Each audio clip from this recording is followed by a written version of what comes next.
from Being in Sync 366 video series. My name is Kiana, and I guide people to peace by using a process called energy psychology.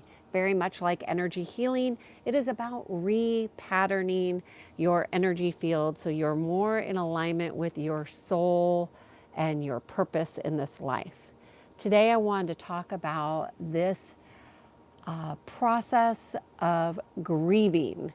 A lot of people are going to be having an exit, a transition from this life into another realm. However, you believe about death will really determine much of the experience of the grieving process. So, what I wanted to do today was offer potentially some unique perspectives on how you might choose to do the grieving process different than what you've seen or witnessed. My experience with grieving is that when people grieve, they usually put their life on pause and go into a deep, deep sadness. And usually a lack of awareness is associated with that. And so I thought, well, why don't we talk about the grieving process so people have some different perspectives and unique ways of approaching death, dying, and grieving.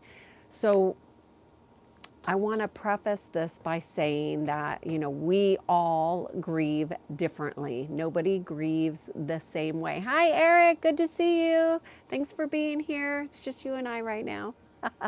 Talking about the grieving process. And, there's going to be a mass exodus of people in this time frame, meaning that people are going to be dying off in masses, and it's been known that this is coming. It's coming, so you should be aware.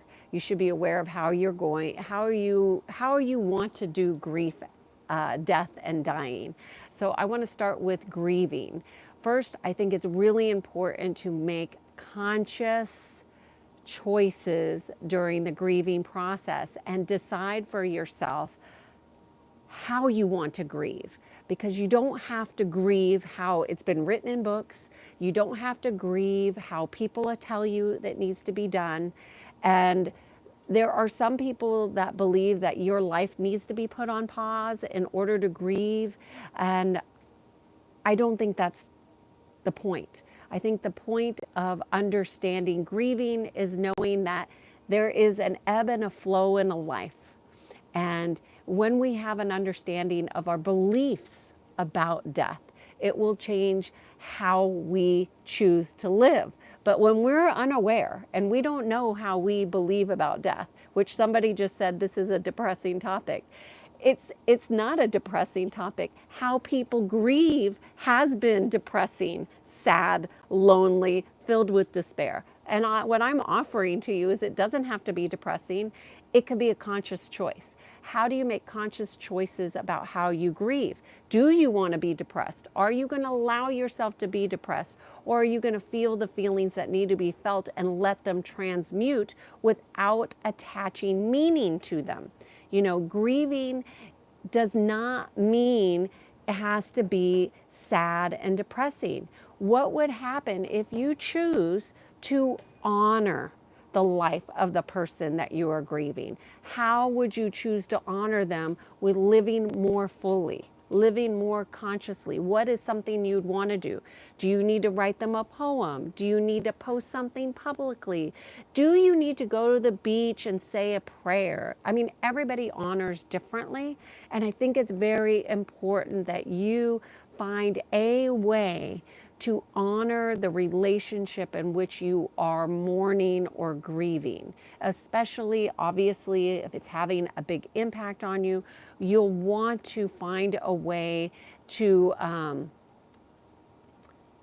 make it complete, because a lot of times when people die, there's suffering or there's shock or there's sadness, but most of it has to do with what we believe about what it is that we witnessed. If we are just in the observer point consciousness, if we are just observing, then we can transmute energy really easily. If we are attached to what we think things mean about a person dying, or about how they died, or about how sad it is that they went that way, or that's really tragic. Like, our beliefs about what we think people are experiencing makes our process different. So I would offer to not only honor the relationship and or the person, but also go into observer consciousness. Observe the situation from a place of detachment, non-attachment, and that will help the process.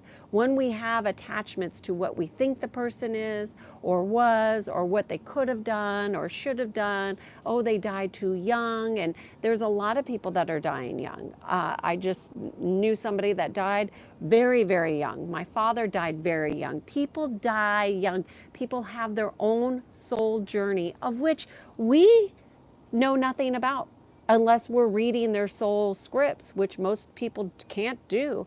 We don't know what their soul journey is, but we can learn our lessons from what our souls had in common. So that would be the third thing that I would offer you is, what is your soul lesson from that relationship or that person? What were you two brought together to understand for yourself? So for example, both my parents are gone. So I have gone through and learned, like, what was my soul lesson from that relationship, from each of those relationships. So I integrate that learning and bring those lessons forward with me. So the thing about the soul is that the lessons will keep popping up if you don't learn the lesson. So understand, what are your soul lessons from that experience, from that relationship, and that will make a profound impact on how you are integrating the new change and transformation.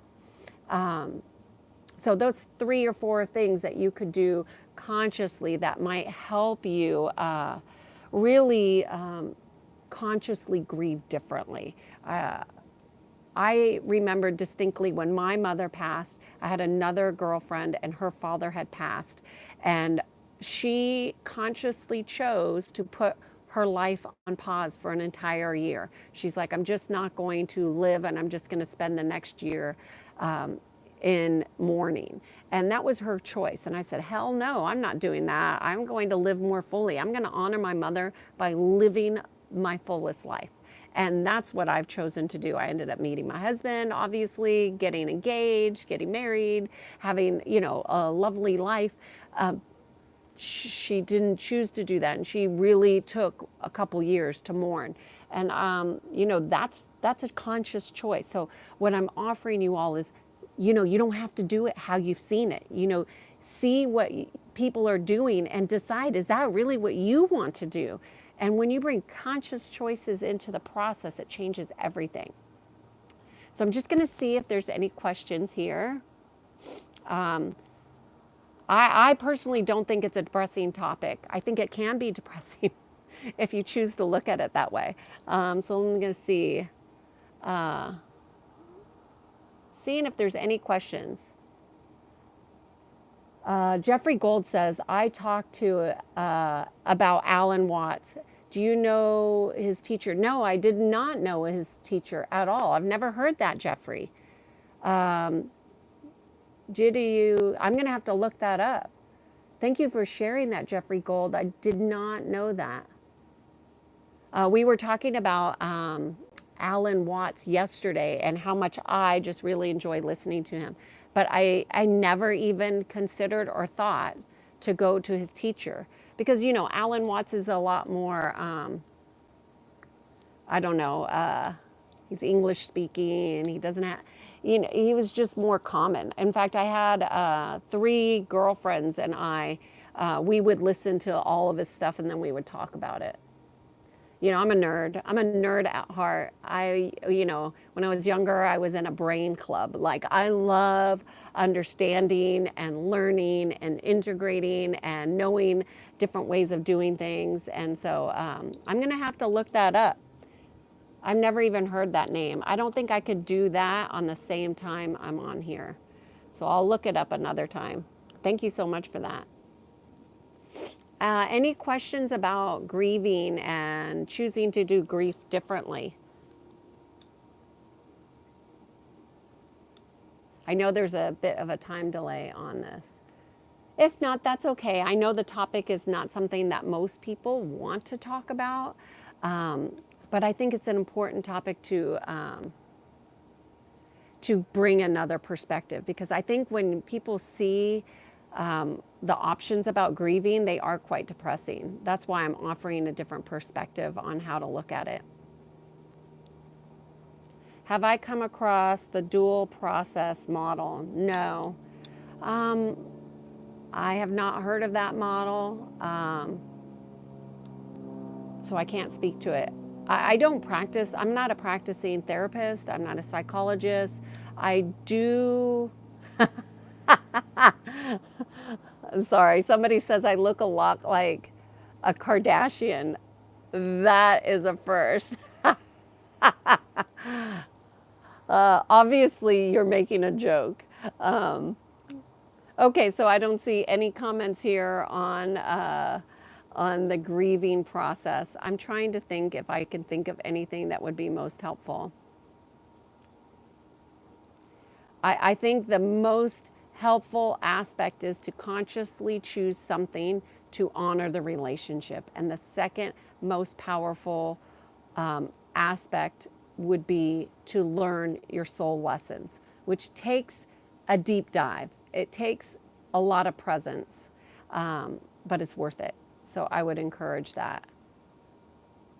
Okay, thank you all for joining me for this short live. I just wanted to jump on here real quick. I'll be back again tomorrow for another topic. If you have a topic suggestion, I am definitely open to doing things that you recommend or want to hear on. But this one seems to be up for a couple of people here on the chat, so I thought I would jump on and just give a short video about how to grieve differently, knowing that choice is always in everything that we do every day, and we have the choice to be present. And when we're present with our emotions, the emotions can actually transmute. But so many people are in avoidance of their emotions, and the overwhelming that they think they're going to be. The reason why they're overwhelming is because they haven't been felt, and they haven't been felt for a long time. So if you feel your feelings, they won't be so overwhelming, and you'll become a master of your emotions. Then you will direct your emotions. They won't direct you. So hope you guys have a great day. Thank you so much for being here. I will be here tomorrow, Melvin. Tomorrow, anywhere from 2 to 3:30, probably around 2 tomorrow. All right, have a great day. Bye.